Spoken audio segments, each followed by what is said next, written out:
Ja, definitivno se je zmeri fajn udeležiti zbora. Mislim, da to velja za vse fante. Mene novembra ni bilo, tako da je spet fajn prijeti nazaj. Videti spet fante, s katerimi igramo že dolgo let skupaj. Spoznati tudi nekatere mlajše, ki so bili včasih malo krajši cajt z nami, kakšni na novo, tako da mislim, da ta turnir res ne bo poudarek na rezultatu, ampak zmeri je lepše, če se tekmo zmaga, tako da mislim, da je to mora biti vseeno določen cilj, ampak ja, lepo je, da smo malo mešanca, da se malo spoznamo in da pač odigramo ta turnir tako, ko se zagre in gremo pač pol nazaj v klube z dobrimi počutki. Tekmeci, ko so že stari znanci, z Italijani, Poljaki, ste v zadnjih letih kar nekako na različnih tekmovanjih vedno skupaj. S Poljaki, recimo, v zadnjem letu polovični skupiček na prvenstvu so vas premagali, na zadnje tisti sodno, s tem pa z lepo mero vrnili potem v Linz, ko govorimo, kaj pričakujete tokrat tudi. So pa spet doma, kar verjetno za njih pomaga pomeni prednosti. Ja, tekmece poznamo, vsemi smo že doskrat igrali. Poljaki so doma, so zelo močna ekipa. Videli smo, da znajo igrati fizično, so dobri drsalci, tako da bo definitivno težka tekma.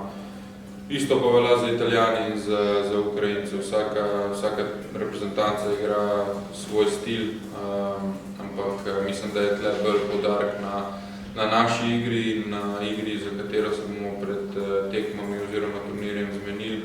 In pač mi se moramo skoncentrirati na našo igro in delati, kako se dogovorimo.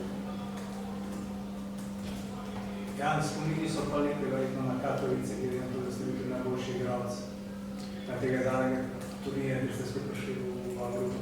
Ja, definitivno, ampak lepši spomin je zaradi uvrstitve nazaj v Agrupo. Pač to je bil cilj. Mes se je malo zalomil, ampak na koncu smo stopili skupaj in dosegli to, za kar smo tja šli. In ja, definitivno, da je lep spomin. Koliko je ta grupa zdaj že recimo v mislih, časa je nekaj še do tja? Ja, zdaj je pač klubska sezona je glih v tem obdobju, ko se borimo, mi v našem primeru se borimo za končnico, tako da je bolj poudarek na temu, ampak je pa definitivno lepo malo zamenjati okolje, z malo manj pritiska, se malo spočiti od tega in pač priti sem in pač odigrati 3 tekme, ki niso pod takim pritiskom kot tiste, ki so v klubski sezoni. Ti kapetan boš ti, ne? Se kaj bojiš te kapetanske črke zadnje čase? Ni. No, imel že v Katovicah, pa ni bilo nič, tako da bo šlo tudi tako naprej.